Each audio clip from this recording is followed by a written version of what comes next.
melhor ser alegre que ser triste. Alegria é melhor coisa que existe. É assim como a luz no coração. Bien, estamos en la clase número 22, ¿verdad? Vamos a iniciar una nueva unidad, que es la unidad 8, perspectiva de autorregulación cognitiva. Como les había mencionado en la anterior clase, esta es una unidad bastante extensa y compleja. Entonces es un lenguaje nuevo, es un método nuevo, entonces, y es complejo, no es fácil de entender, porque algo que caracteriza nuestra asignatura, considero de que ha sido el grado de ser incisivo acá, ¿verdad? No hemos sido muy generales, hemos sido incisivos, hemos ido al detalle, para no quedarnos en una psicología superflua, en una psicología de revista. Hemos tratado de profundizar los conceptos. Entonces, en este caso nos va a tocar profundizar los conceptos que nos proponen los autores de la perspectiva de autorregulación cognitiva. ¿Okay? Bien, vamos a compartir la pantalla. Ok, bien. Bien, ok. De la misma manera que hemos ido abordando las anteriores unidades, vamos a abordar entonces esta perspectiva. ¿Okay? Los representantes más asiduos de la perspectiva de autorregulación cognitiva son Albert Ellis, Aaron Beck, Geoffrey Young, Killian Freck y George Miller. No hay problema si no lo han podido anotar todo, igual yo los voy a anotar en el momento de la grabación, ¿ok? Y después ya lo subimos a YouTube. Bien, estos son entonces los representantes más asiduos de la perspectiva de autorregulación cognitiva, ¿ok? Vamos a hacer una reseña histórica muy breve para ver de dónde surge todo esto. Vamos a hablar sobre los principios básicos y el concepto de rasgo que maneja esta perspectiva, ¿ok? Vamos primero con un poco de historia. A ver, esta perspectiva surge en 1959.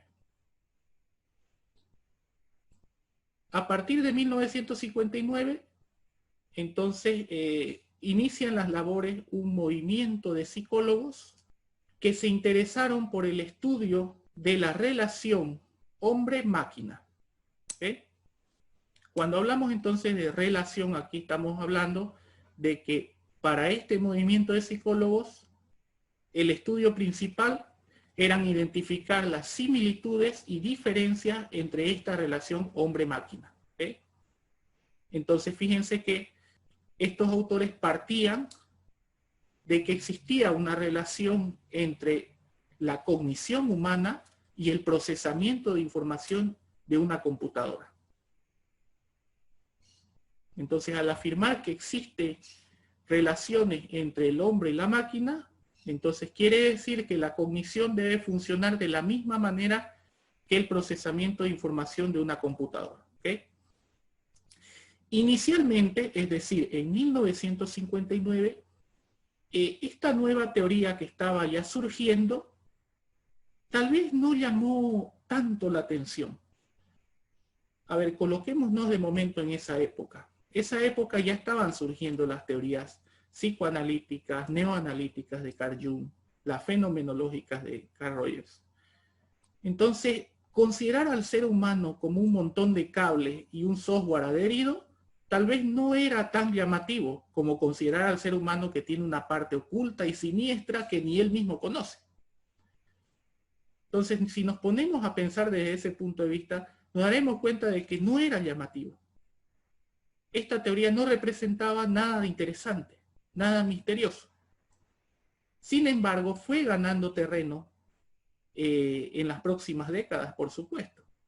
Más allá de esa relación individuo-máquina, proponía una psicología práctica, una psicología que podía establecer algo lógico desde lo concreto.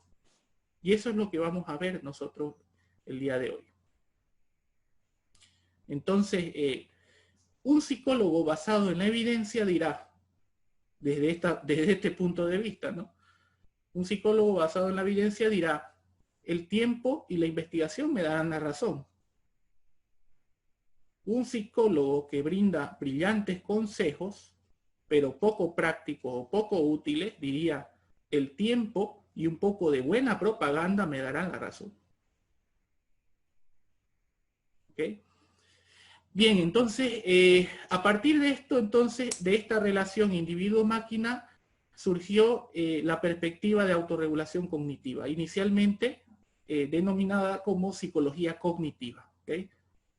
Y de ahí se deslinda la parcela que explicaba de manera lógica y concreta, precisa, de los factores de estudio de la personalidad. ¿Okay? Bien, ok, vamos entonces con los principios básicos. A ver, vamos con el primer principio básico. La realidad proporciona toda la información a la cognición del ser humano. Y el ser humano, a través de su cognición, integra e interpreta esa información a través de sus procesos mentales. Vamos de nuevo. La realidad proporciona toda la información al ser humano. Y éste lo integra y lo interpreta a través de sus procesos mentales. El segundo principio. La mente organiza el mundo y le asigna un significado y un sentido. O sea que el mundo no viene con ese significado, sino que los procesos son los que van a determinar ese significado del mundo. Entonces, si nosotros no asignáramos un significado y un sentido al mundo, tendríamos que ver todo como un conjunto de protones y de neutrones, ¿verdad? Porque no habría un sentido. La silla la veríamos como una madera, no como una silla. ¿Se entiende, verdad? Bien, y a partir de estos dos principios, ya se proporciona una definición de lo que es personalidad desde este punto de vista.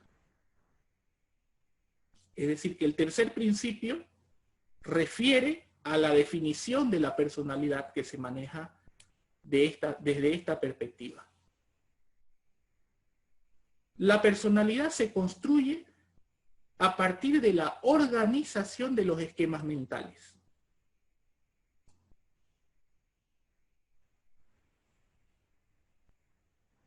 Y estos esquemas mentales van a definir un conjunto de circuitos del pensar, sentir y actuar en respuesta a determinadas circunstancias o situaciones.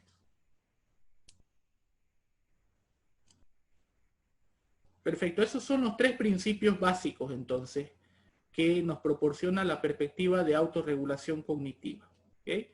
Entonces, aquí, ¿cuál es el término clave? Fíjense que en cada una de las perspectivas hemos abordado un término clave, ¿verdad?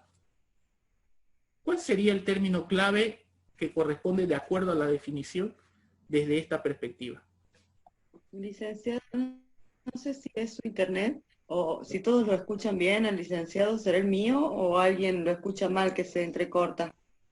A mí también me pasa. ¿Sí? Sí, corta. ¿Está entrecortado? No me ha salido la ventanita. ¿Ya? Muy entrecortado. Bueno, debe ser la señal, me imagino, porque generalmente me sale una ventanita aquí que me dice que está mal el internet o está inestable, generalmente. ¿De pronto ocurre o está así entrecortado siempre?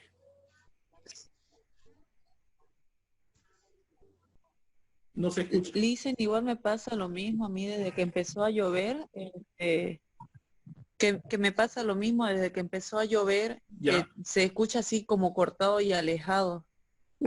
Ah, qué raro. Yo los escucho muy bien, a todos los escucho muy bien. Parece que es mi internet, entonces, porque... Pero antes estábamos hablando bien. Sí, parece que ha sido de pronto, pero como le digo, siempre me sale una ventanita que me dice está mal, está inestable su internet. En este caso no está inestable, o sea, no me ha salido esa ventanita y ahorita estoy viendo la señal que está a 100 puntos. No entiendo por qué no se escucha bien. Pero si se escucha entrecortado...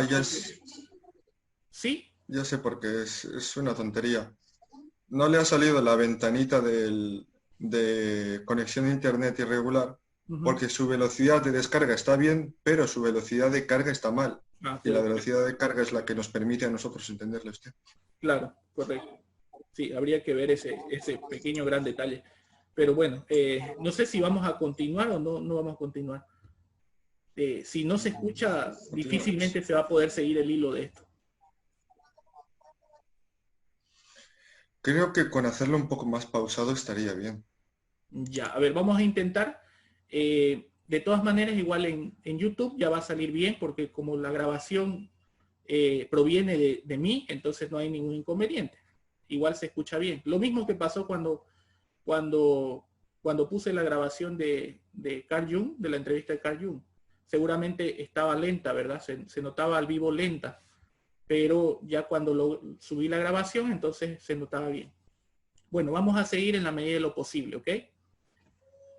Bien, a ver, entonces los principios básicos son dos referidos a cómo interacciona el ser humano a partir de la integración de la información con la realidad. Y el último principio se refiere a la definición de la personalidad.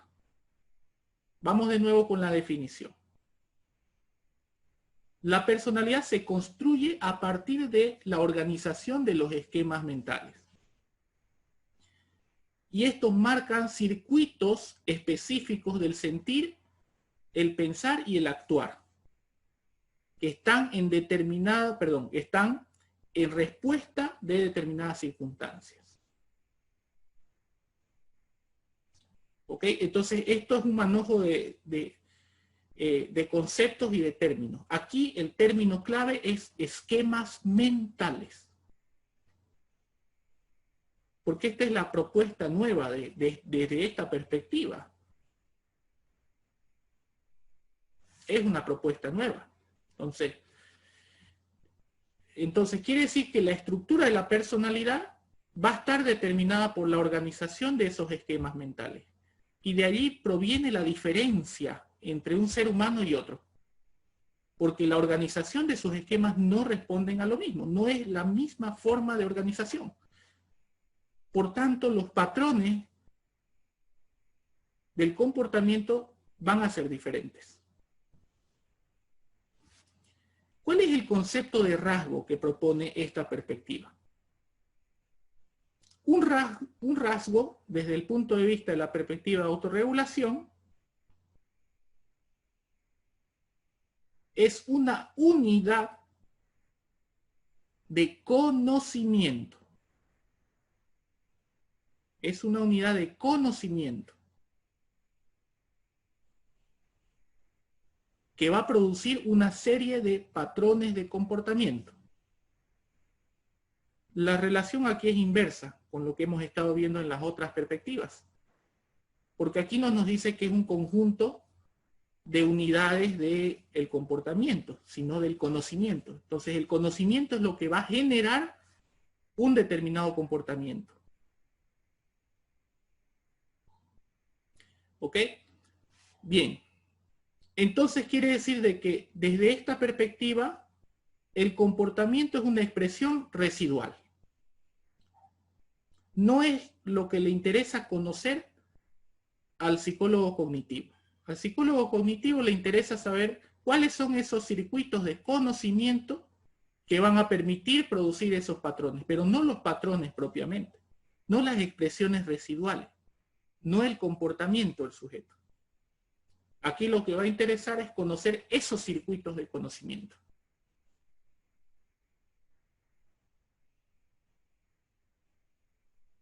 Vamos entonces con el primer nivel de estudio, que es la estructura. La estructura entonces está determinada por la organización de los esquemas mentales.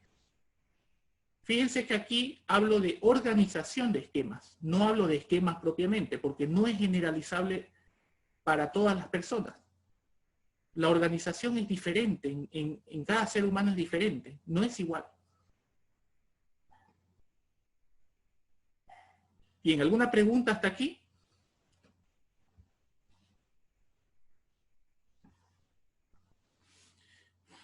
Perfecto, entonces vamos a establecer una clasificación de los esquemas mentales.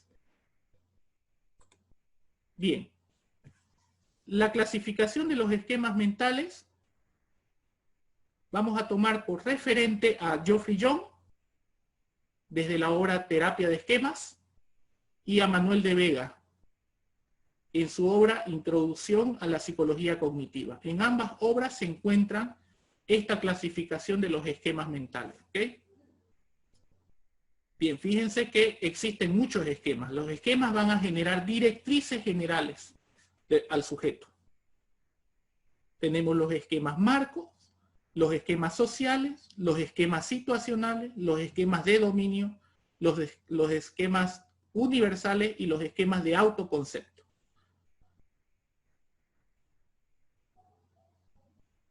Entonces, estos esquemas generan las directrices generales que el sujeto necesita para movilizarse en el mundo. Vamos primero con los esquemas marcos. ¿Okay?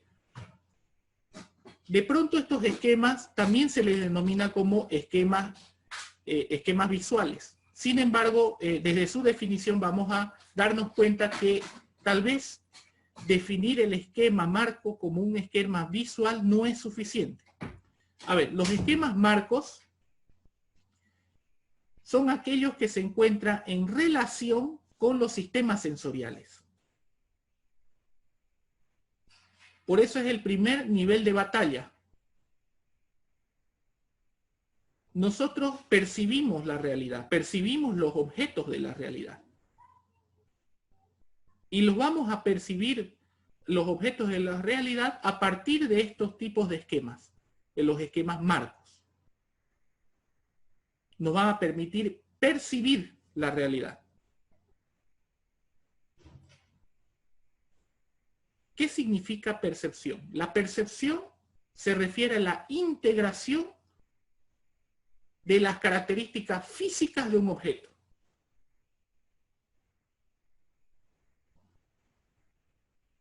Nosotros integramos esa información física y reconocemos a un objeto como tal. Entonces, los esquemas marcos serán los esquemas perceptivos, ¿verdad? Entonces, definir un esquema marco como un esquema visual no resulta suficiente porque nosotros no es el único nivel de percepción que tenemos el visual, ¿verdad? Tenemos el nivel de percepción gustativo, el táctil, el olfativo, el auditivo. Entonces, creo yo que aquí puedo hacer una crítica de lo que proponen los autores al definir el esquema marco como un esquema visual. ¿Okay? Sin embargo, me imagino yo que es porque se le ha dado mayor estudio a este sistema, la relación del sistema visual con los esquemas marcos. Y por eso se lo ha bautizado como esquemas visuales. ¿Okay? Pero no se olviden que está en relación a la parte perceptiva, y la parte perceptiva consulta los sistemas sensoriales que tenemos, que es más de uno. ¿Okay? Bien.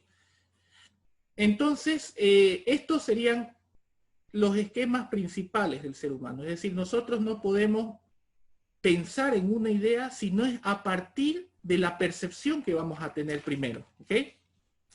Nosotros percibimos una situación y podemos pensar en esa situación. Si no percibimos a una situación como una situación en particular, entonces no podemos pensarla. Bien, vamos con los siguientes, que son los esquemas situacionales. Los esquemas situacionales son paquetes de información procedimental. Es decir, que aquí tenemos repertorios de conducta para determinadas situaciones. Tal vez de manera heurística nosotros lo podemos comprobar esto. Cuando hablo de manera heurística estoy diciendo de que hay cosas que sabemos, pero resultan ser tan automáticas que no sabemos que lo sabemos. Esa es la heurística, es el conocimiento de lo desconocido. Y eso es producto de la automaticidad de determinados procedimientos que tenemos. Pero sí los tenemos y eso lo vamos a comprobar ahora.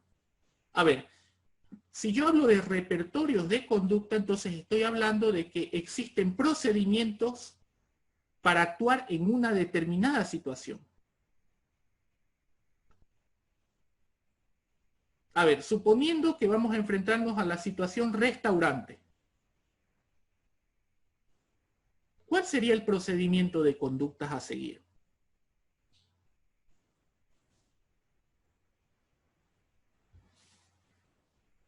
Pregunto a la clase.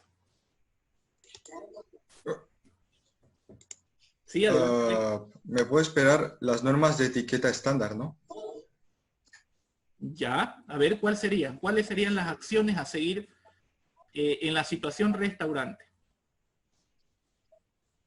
La primera acción. La primera, lavarse las manos. Claro, entrar al restaurante. Entrar al restaurante, esa es la primera acción. La siguiente, pedir el menú, no. Nadie pide el menú desde la entrada, ¿verdad? Entramos, nos sentamos, elegimos dónde sentarnos, nos sentamos y pedimos el menú. Fíjense que cuando estamos explicando los procedimientos como que nos resulta algo difícil, ¿verdad? Esa es la heurística. Es difícil explicar algo, pero en el momento de accionarlo lo hacemos, sin ningún inconveniente.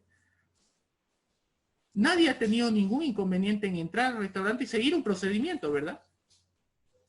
Todos sabemos exactamente lo que tenemos que hacer y lo hacemos de manera tan automática que nos resulta extraño explicarlo.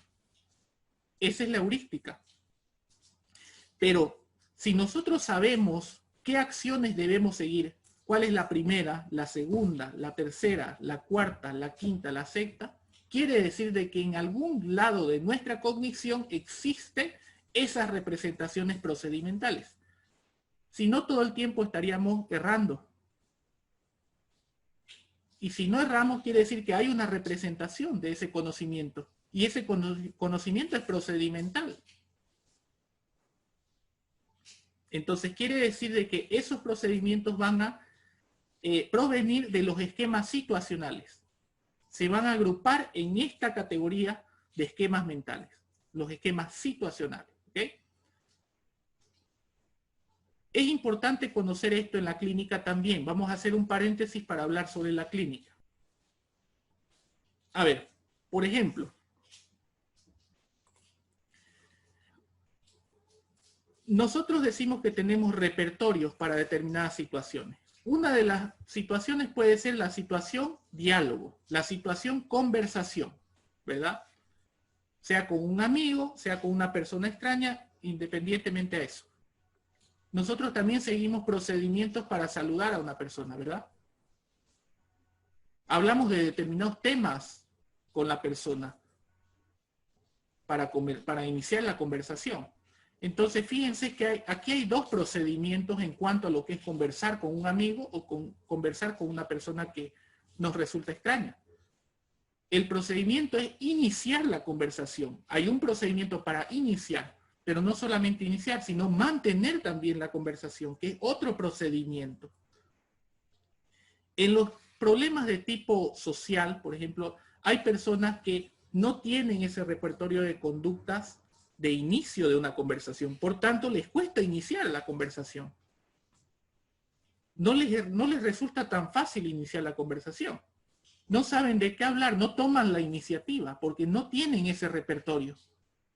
Mientras que hay otras personas que toman la iniciativa, ¿verdad? Sin ningún inconveniente. Pero no saben mantener la conversación. Hola, ¿cómo estás? Y ahí acabó. De ahí no saben qué más decir. La mantienen muy bien la conversación, pero no pueden iniciar porque no tienen la iniciativa. Esto lo vemos y tenemos que tratar, ¿cómo tenemos que tratar este asunto en cuestión de la clínica? Primero viendo cuál es el repertorio de conductas que le falta al sujeto, que es lo que nosotros denominamos como habilidades sociales. En este caso específicamente para la situación de conversación. Y desde el punto de vista cognitivo tendríamos que aumentar ese repertorio para que el sujeto no se quede colgado. en la situación. Las habilidades sociales provienen de los esquemas situacionales. Nosotros tenemos que identificar cuál es el repertorio del sujeto. ¿Por qué el sujeto no puede iniciar una conversación? ¿O por qué no puede mantener esa conversación? ¿Qué es lo que le falta dentro de ese repertorio? ¿Se entiende hasta aquí, verdad? ¿Se entiende lo que significan los esquemas situacionales? También se le denominan como esquemas script, que significa, bueno, en inglés significa guiones, esquemas guiones, porque son los guiones que vamos a ejecutar para poder responder ante una determinada situación.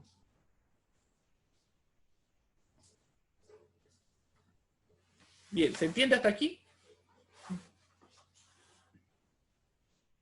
Perfecto. Vamos con los esquemas sociales. No nos confundamos en esto, los esquemas sociales no tienen nada que ver con los esquemas situacionales.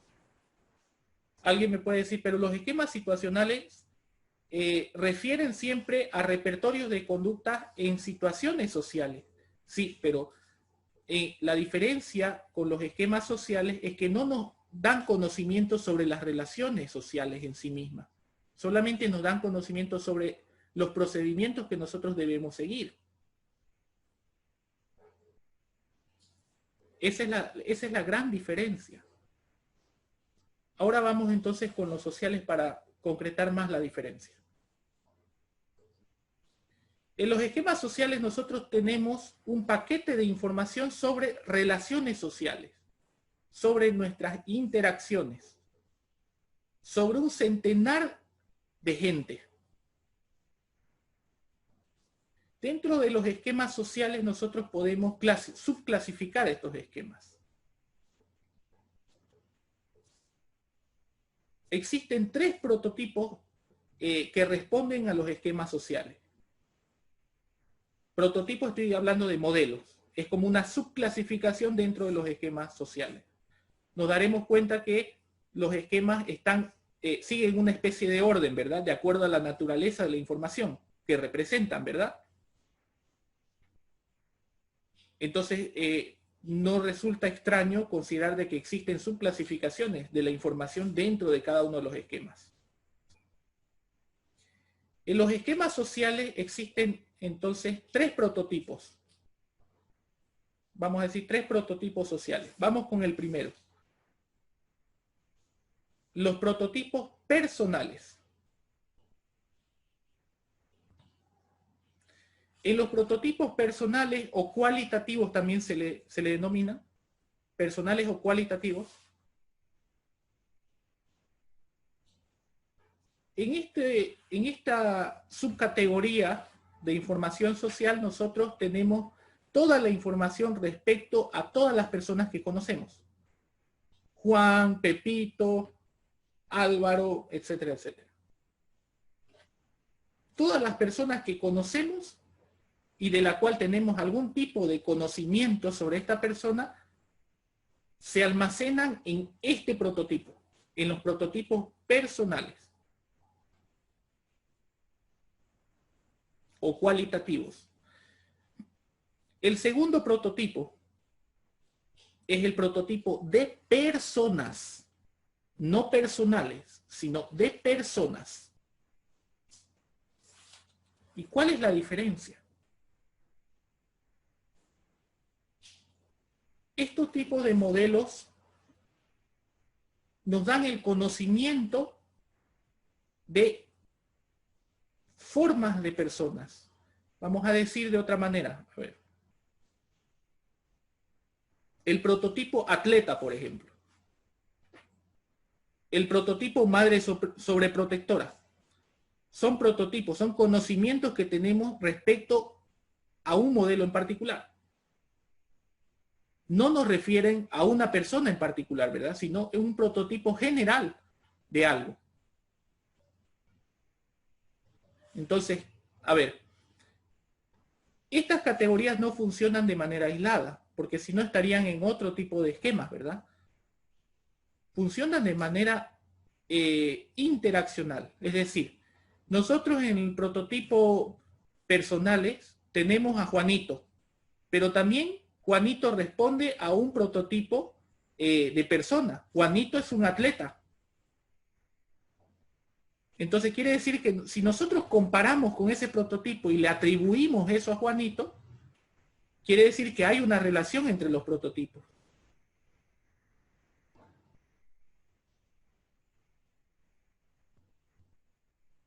Y el tercer prototipo. El tercer prototipo refiere a los roles interpersonales. Aquí nos refieren al tipo de relación que tenemos con las personas que conocemos. Por ejemplo, el prototipo amor, amistad, enemistad. No nos refieren a una persona en particular, ¿verdad? Ni a un modelo de persona, como el modelo atleta, el modelo madre sobreprotectora.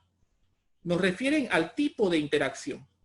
Nosotros tenemos conocimiento sobre los tipos de interacción. Sabemos qué significa cuando nos hablan de amor. Sabemos qué significa cuando nos hablan de enemistad.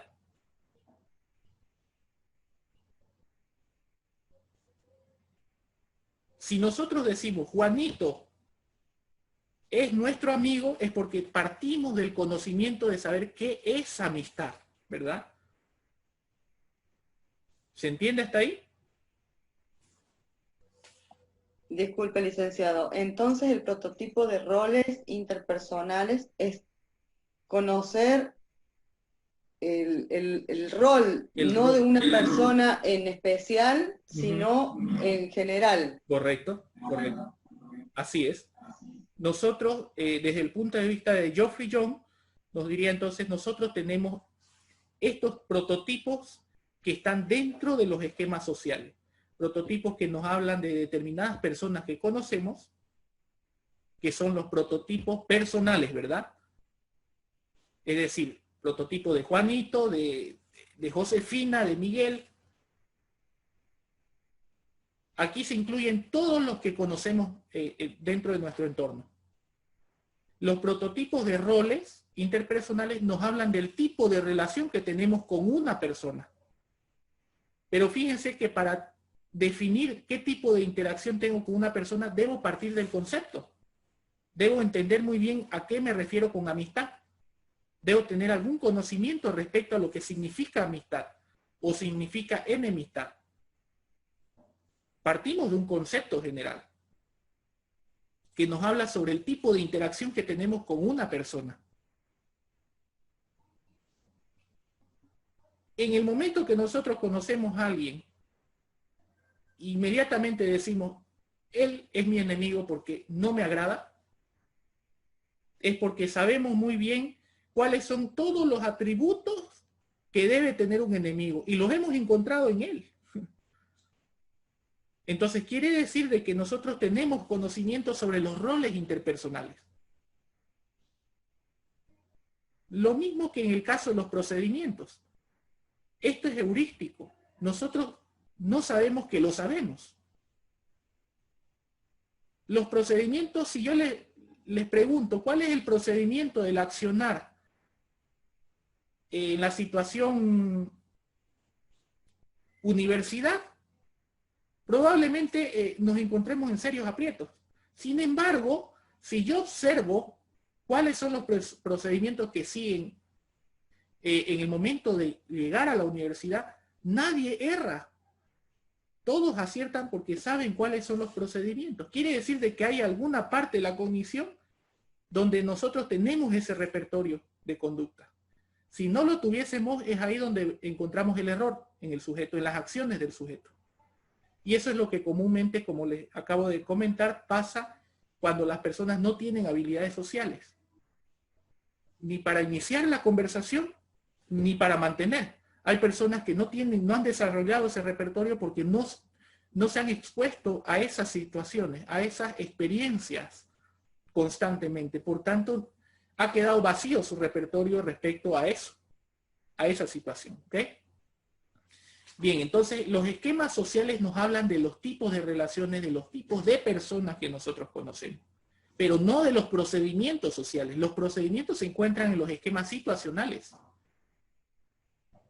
Tal vez alguien me pueda decir, pero licenciado, el procedimiento de conversar con alguien es un procedimiento social, sí, pero se reserva el espacio porque es un procedimiento para los esquemas situacionales, no para los esquemas sociales. Los esquemas sociales no nos hablan de procedimientos, nos hablan de conocimiento sobre relaciones sociales. Es muy diferente.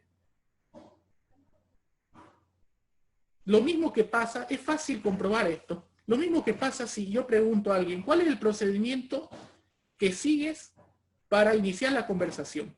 Alguien que es muy charlatán me va a decir, bueno, yo sigo esto, hablo del clima, hablo de esto y listo, y hago mi amigo. Inmediatamente lo hago mi amigo. Perfecto, hasta ahí sabemos que el procedimiento está bien para iniciar la conversación o para mantenerla. Pero si yo le pregunto, ¿cuál es el concepto de amistad? Y me dice, no lo sé, quiere decir que es otro esquema. No es el mismo esquema. Porque le estoy preguntando sobre la definición que tiene sobre ese tipo de relación social. Entonces nosotros podemos tener claros los procedimientos y los repertorios de conducta para determinadas situaciones, pero no necesariamente tenemos conocimiento sobre qué son las relaciones sociales para nosotros. Y es por eso es que se separan ambos esquemas en ese sentido. ¿Se entiende, verdad? Perfecto, vamos al siguiente entonces. Vamos a los esquemas universales.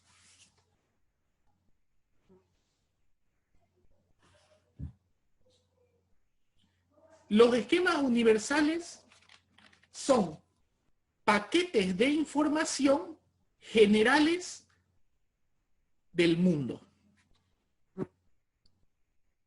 Perfecto. A ver, en realidad todos los esquemas mentales son directrices generales del mundo. Sin embargo, esta parcela que nosotros denominamos como esquemas universales se refieren a todos los conocimientos mundanos que tenemos. Y aquí hay dos categorías de esquemas universales. Por un lado tenemos la categoría de esquemas universales naturales y por otro tenemos la categoría de esquemas universales artificiales.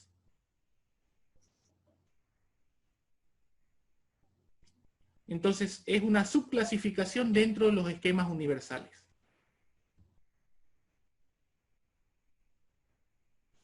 Ya, a ver, la categoría, vamos primero con la categoría universal natural.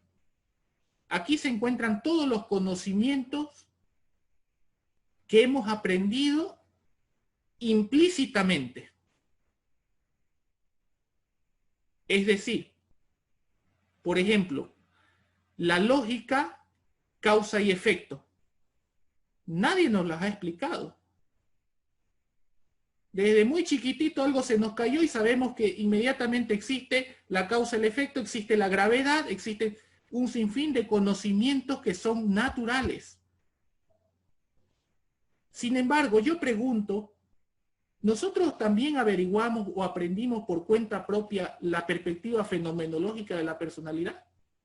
¿O necesitamos que alguien nos la explique? La perspectiva genética de la personalidad. No. Entonces quiere decir que corresponden a la categoría universal artificial, porque son todos los conocimientos explícitos que hemos aprendido. Es decir, que necesitamos que alguien nos los haya enseñado. No son por cuenta propia. Entonces aquí se encuentran todos los conocimientos vocacionales que tenemos, que no responden al orden de lo implícito, ¿verdad? Porque nosotros no lo hemos averiguado por cuenta propia.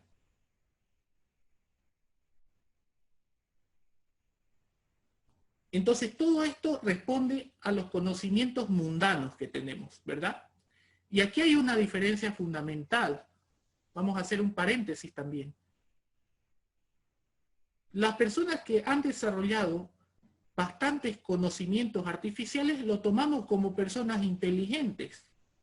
Los mal tomamos como personas inteligentes. Pero en realidad no tiene nada que ver. La inteligencia va por un lado y la cantidad de conocimientos que hemos adquirido de manera artificial o natural va por otro. No responde a lo mismo. La experiencia es la que hace que las personas tengan conocimientos o formen conocimientos artificiales. Pero la práctica es la que proviene de la inteligencia. De nada sirve que una persona tenga muchos conocimientos si no puede ponerlos en prácticas en determinados problemas y situaciones. No responde a lo mismo. Lo cual me lleva a algo muy importante. La inteligencia como tal es correlativo al pensamiento, porque el pensamiento nosotros lo ocupamos, ese proceso, para poder solucionar algún problema de la realidad. ¿Y cuál es la diferencia con la inteligencia entonces? Si se supone que la inteligencia la ocupamos también para lo mismo. Nosotros ocupamos los procesos de pensamiento para pensar en alguna idea y solucionar algún tipo de problema de la realidad. Entonces, ¿por qué Daniel Goleman nos dice que existen tantos tipos de inteligencia? Está la inteligencia emocional, la inteligencia industrial, la inteligencia farmacéutica, la inteligencia psicológica, la inteligencia de la sierra eléctrica, que no es la misma que la inteligencia de la sierra común, la inteligencia de los martillos, la inteligencia de los clavos. Imagínense cuántos tipos de inteligencia tenemos desde el punto de vista de estos autores, como Daniel Goleman, como Howard Gardner. Entonces yo pregunto, ¿nosotros tenemos tantos procesos mentales para cada situación específica? ¿O utilizamos el mismo proceso mental para pensar de manera diferente?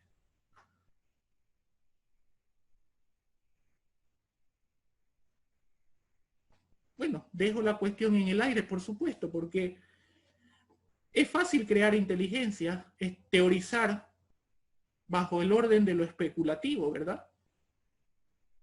Podemos crear, si nosotros partimos la definición de que la inteligencia es la capacidad de poder resolver problemas, entonces podemos seguir creando otras formas de inteligencia. Inteligencia de saber utilizar el entorno virtual, que no es lo mismo que la inteligencia de saber utilizar el entorno presencial.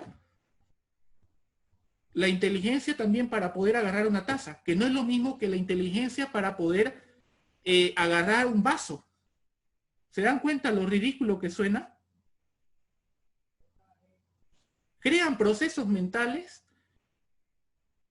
cada día, parece. Y como producto de eso tenemos la inteligencia industrial, la inteligencia emocional. Es el mismo proceso que se está ocupando, es que está extrayendo información diferente para poder solucionar un problema.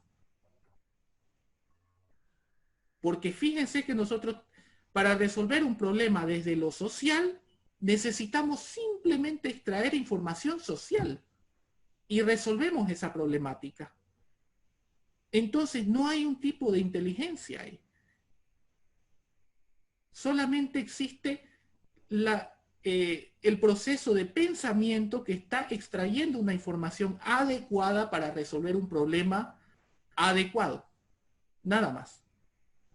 Entonces, mucho cuidado con estar leyendo y reproduciendo la inteligencia de los martillos, de los clavos, de la inteligencia industrial, farmacéutica. Mucho cuidado con eso. El ser humano no tiene tantos procesos mentales como para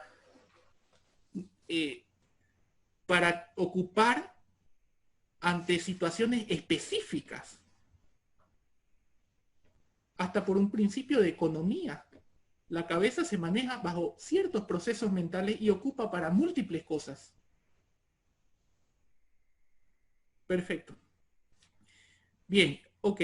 Vamos a continuar entonces. ¿Hay alguna pregunta hasta aquí? Elisa, es solamente como un comentario, Sí, sí, más adelante. criterio personal, ¿no? Claro, la propuesta de los estudiosos por algo han desarrollado una teoría, se han dedicado, han sido tal vez minuciosos, fruto de ello, Ya. pues lo han consolidado. Sin embargo, eso más a criterio personal. Tal vez podemos de algún modo asociar la inteligencia con las habilidades, porque yo creo que a veces no necesariamente utilizamos la inteligencia, pero sí las habilidades para resolver los problemas. En ese sentido, por ejemplo, el deporte. No estoy diciendo que no es un tipo de inteligencia. Según Gardner, la tiene mucho de habilidad, demasiado de habilidad, ¿no? Que uno desarrolla. Entonces, puede ser, ¿no? Es el mismo, obviamente, el mismo cerebro, obviamente que es lo mismo, simplemente con habilidades que ha desarrollado unas más que otras. Por eso es que nos inclinamos, tal vez alguien diría, es que es su don. Alguien diría, este es su don. Hemos nacido, somos buenos para algo. Todos somos buenos para algo. Correcto. ¿No? Así que nos agarramos de esa habilidad, de esa inclinación para resolver nuestros problemas. El deportista, el futbolista, aquello que le gusta, va a resolver sus problemas y va a vivir tan bien si desarrolla. Porque el deportista profesional, y hace un atleta futbolista, por ejemplo, viven de maravilla cuando lo utilizan muy bien. Ahora alguien dice, pues es muy hábil con los números o inteligente, pues resuelve sus problemas en el científico, en el área de matemática física, vive muy bien. Entonces yo creo que para mí, obviamente que son los mismos procesos, sin embargo han desarrollado habilidades, aquellos por X razones viene ya de manera innata, ¿no? Y algunos, si eso hemos desarrollado, teniendo ya esa capacidad, algunos los hemos adquirido, que es distinto también, los hemos heredado. Entonces ahí no hay un potenciamiento, al menos yo veo. Algunos nacemos, por eso es que en el campo de los deportistas, algunos nacen con la pelota desde pequeños, pero algunos se hacen. Pero aquellos que nacen, además que nacen, lo potencian, están en la cima, ¿no? Pero aquellos que se hacen también logran a base de disciplina, no es que no.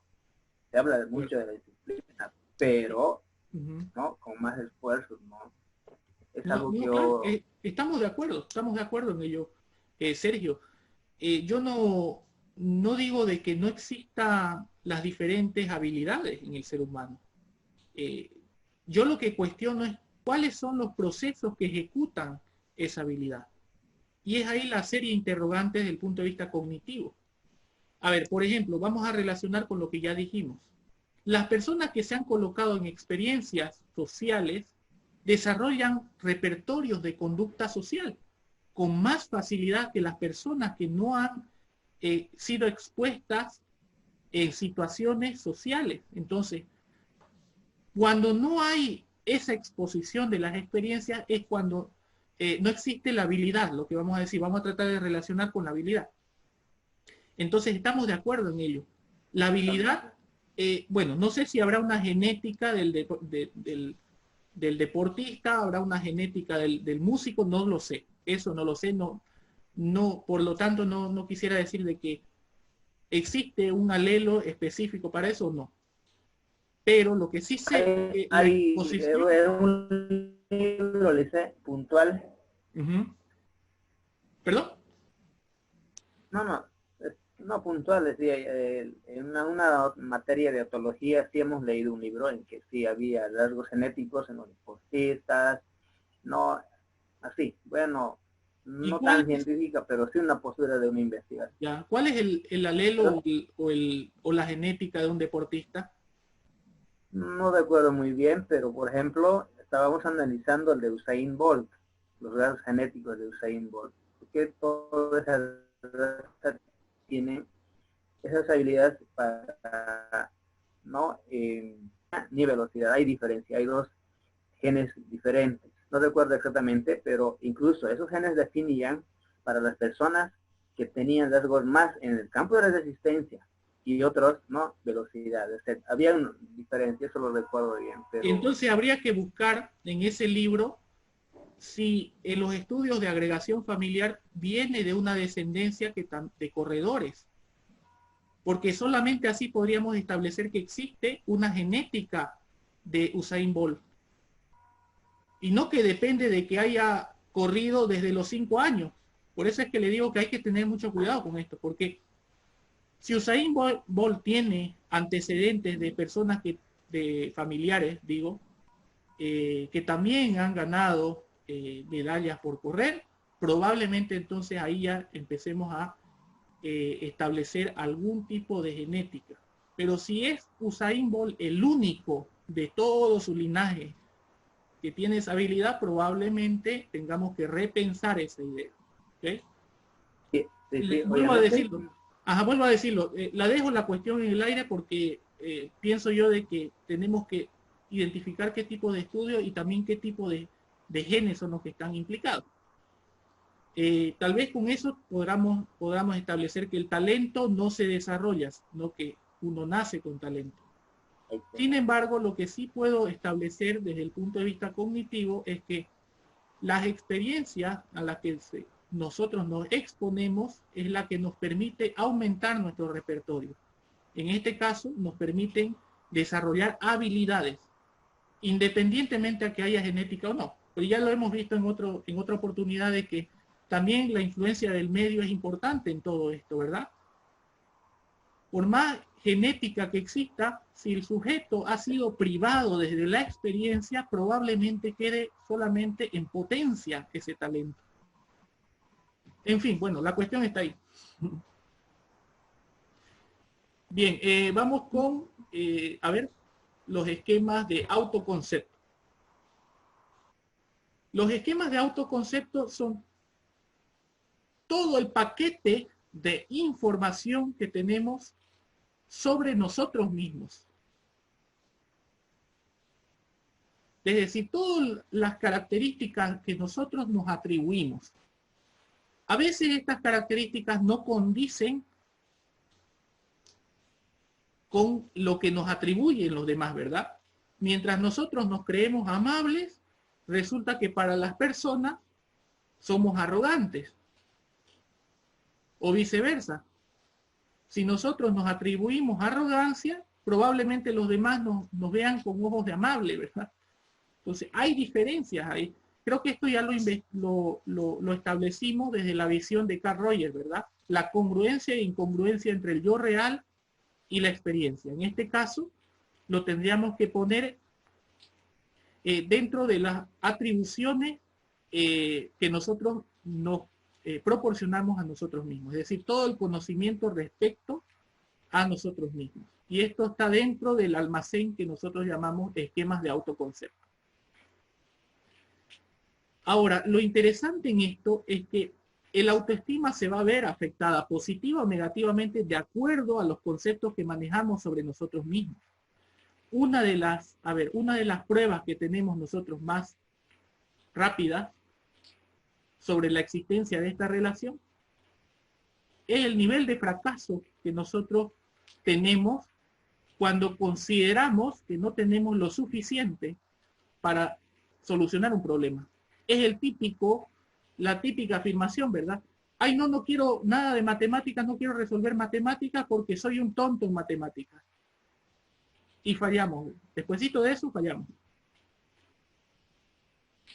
Ese autoconvencimiento nos dice sobre el tipo de atributo que nosotros nos hemos concedido a nosotros mismos. A ver, el autocompadecimiento, por ejemplo, es la aceptación de rasgos negativos sobre los positivos. Yo me autocompadezco cuando digo soy tonto en algo, ¿verdad? Ahí me estoy autocompadeciendo. Y la autoestima se va a ver afectada por eso, por supuesto. Perfecto. Entonces, ¿hasta aquí alguna pregunta? ¿Se entiende lo que son los esquemas de autoconcepto?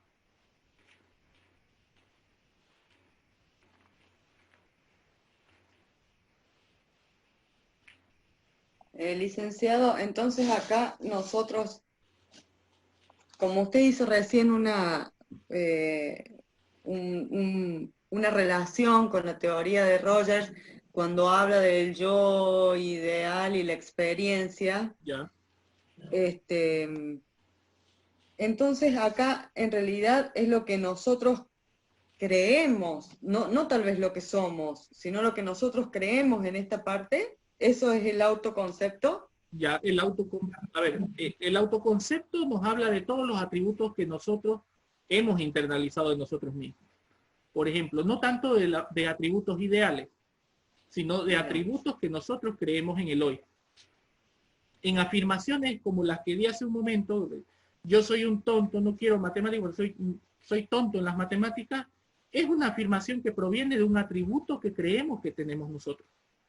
No tanto el hecho de que lo que quisiéramos ser, sino lo que somos en el hoy. Nuestros esquemas se manejan por proposiciones, que eso lo vamos a ver yo creo que en la siguiente clase. Las proposiciones son unidades de información mínimas, reducidas, pero que contienen un tipo de información, por supuesto. Y nosotros nos manejamos por proposiciones, por afirmaciones o negaciones. Bien, existen dos tipos de conceptos, de autoconcepto, perdón. Dos tipos de autoconcepto. Uno, el concepto personal abstracto y el concepto personal físico. El concepto personal abstracto, en este tipo de conceptos se encuentran todos los atributos positivos y negativos que creemos tener, las habilidades, la inteligencia que creemos tener, los valores, la moralidad, todo lo que se considera un autoconcepto desde lo abstracto. Pero también nosotros creamos una imagen física de nosotros. Entonces, tenemos conceptos personales de nuestro propio cuerpo. Sabemos si somos altos, si somos pequeños, sabemos si tenemos la nariz grande, la nariz pequeña. Todas esas atribuciones físicas provienen de estos conceptos, de los conceptos personales físicos. O sea que nosotros conocemos nuestro propio cuerpo. Existen conceptos que están tanto en la categoría abstracta como en la categoría física. Por ejemplo, la sexualidad. La sexualidad la podemos entender desde lo abstracto. Sabemos qué género somos, sabemos qué nos gusta, qué no nos gusta, etc.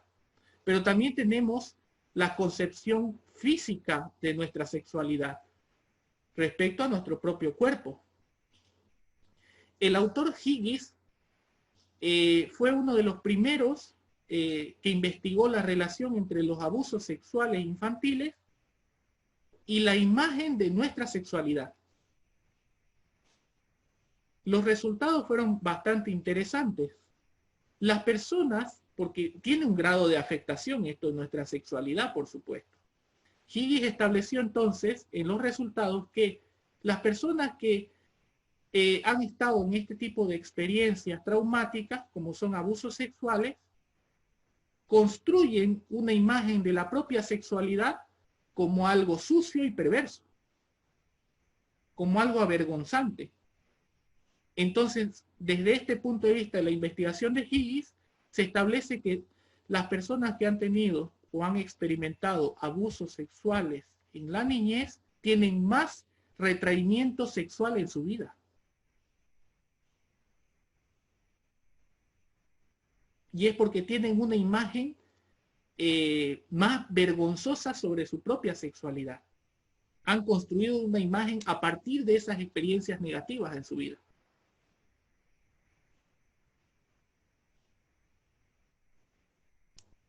Perfecto. Bien, a ver, creo que hay tiempo para... A ver, ya, los esquemas de dominio. Faltan los esquemas de dominio, ¿verdad? Bien. Los esquemas de dominio son las directrices más generales que nosotros tenemos. Porque de alguna manera son los cimientos en cuanto a los conocimientos. Es decir, cuando hablo de cimientos estoy hablando de que son conocimientos en los que se fundan otros conocimientos. existen tres categorías aquí. Los esquemas ideológicos, los esquemas religiosos o espirituales y los esquemas éticos. Los esquemas de dominio forman los cimientos de otros esquemas. Es por eso que son difíciles de poder eliminar en la práctica clínica. Una vez que el sujeto ha tomado, por ejemplo, un determinado conocimiento como lo más importante de otros conocimientos, lógicamente es difícil de poder atacar, de poder cuestionar. Ni siquiera la misma persona dueño de su propio esquema puede cuestionarla. Prueba de ello es una persona que, suponiendo que tiene 30 años ejerciendo su religión, probablemente nosotros vengamos con la cuestión Dios no existe, inmediatamente no lo convenzamos, ¿verdad? De nada. Y esto es lógico pensarlo así. No solamente por el hecho de que tenga que proteger sus conocimientos, sino que se supone que son conocimientos cimientos. Son conocimientos que van a estructurar otros conocimientos. Entonces, a nadie le gusta que le deshagan esos cimientos, ¿verdad? Son protegidos por el sujeto. No pueden ser derrumbados porque se derrumba todo el muro, todo el edificio. Tienen que ser protegidos. En el trastorno paranoide de la personalidad vemos esa certeza instaurada, esas afirmaciones que están instauradas en los esquemas de dominio, en la conducta fanática, donde no existe nada más importante que esa idea. Los esquemas de dominio tienen una característica de contaminar los demás esquemas. Por eso es que el discurso de determinadas personas siempre está en función de un determinado tema. Ahí nosotros nos damos cuenta que es un conocimiento que proviene de un esquema de dominio. Podemos estar hablando del aeropuerto y la persona sigue hablando de cuestiones del organismo. Su vocación ha sido establecida como un esquema de dominio. Entonces, no importa la conversación, igual sale el orgánico. ¿Se dan cuenta, verdad? Entonces, sí, adelante, Natalia. Podemos decir entonces que de alguna manera los esquemas de dominio son los que, ¿cómo puedo explicar? ¿Son los que determinan los otros esquemas o no? Que determinan los otros esquemas. Si son las bases. Sí, claro, por ejemplo, sí, es interesante esa pregunta.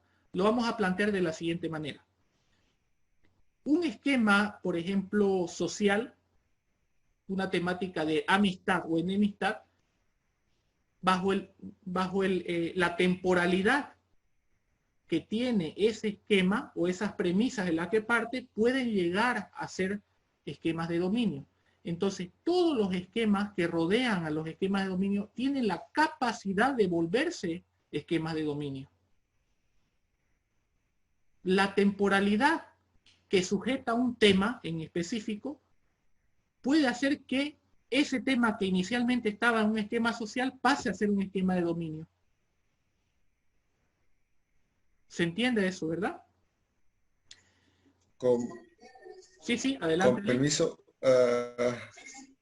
Entonces podríamos afirmar que un esquema de dominio no solo es conocimientos básicos que condicionan la fabricación o la síntesis de otros esquemas, sino también la selección de las cogniciones que forman los esquemas. Sí, o algo así. Tienen una característica, sí, por supuesto. La temporalidad que sujeta a un determinado tema puede hacer que pase a ser de dominio. Por ejemplo, en el caso del psicoanálisis, personas que lo conocieron durante su carrera y ahora está invadido el discurso del psicoanálisis. Pueden hablar de cualquier cosa, pero van a seguir en el psicoanálisis. Ya nosotros podemos darnos cuenta de que ese esquema que era perteneciente a un esquema universal artificial pasó a ser de dominio, porque contaminó toda la discursiva y la acción del sujeto.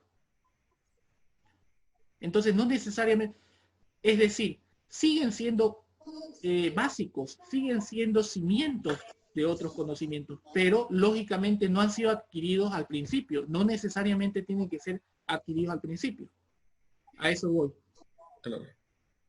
O sea, no lo tengamos como que fuesen cimientos solamente lo que hemos aprendido en los momentos, en el principio de nuestra historia, en el principio de nuestras etapas del desarrollo, sino que cuánto tiempo ha estado esa idea rondando la cabeza. Vamos a ponerlo en términos más o menos literarios.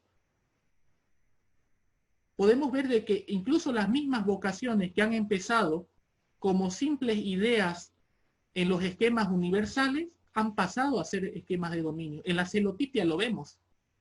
En un trastorno celotípico, por ejemplo, donde el sujeto está celoso todo el tiempo, hay una idea de la infidelidad todo el tiempo. Y eso no ha nacido de pronto, ¿verdad? Esa idea de infidelidad que contamina todas las acciones ha provenido de simples ideas construidas de los esquemas sociales. No confío en las personas. Y pronto han pasado por la temporalidad que sujetan esas ideas, han pasado a ser ideas de dominio. Y cuando se instauran como ideas de los esquemas de dominio, son difíciles de cambiar, porque ya se convirtió en la base de otros conocimientos. Entonces, producto de eso en la clínica, uno le pregunta, ¿y cuál es la certeza que tiene sobre la desconfianza en las personas? No lo sé, pero yo sé que desconfío, no confío en nadie. ¿Se entiende, verdad? Son ideas rígidas. Ahora vamos a ver ya cuáles son las características, porque hay esquemas que son funcionales y hay esquemas que son disfuncionales. Eso ya lo vamos a ver en la siguiente clase. ¿Se entiende entonces la clasificación de los esquemas? Fíjense que solamente hemos abarcado un solo capítulo. Falta mucho que recorrer en esto todavía. ¿Se entiende hasta ahí? Perfecto, bueno, creo que vamos a concluir aquí y me imagino que estamos deseosos en ver cuáles son las conclusiones de las sesiones, ¿verdad? Del ICU. Así que vámonos a ver eso, ¿ya?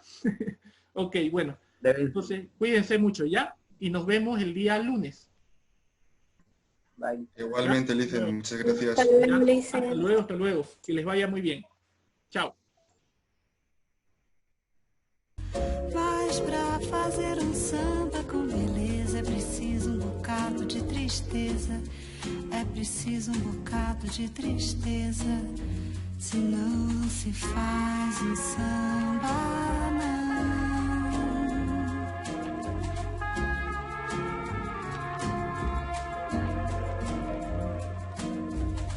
Fazer samba não é contar piada. E quem faz samba assim não é de nada. O bom samba é uma forma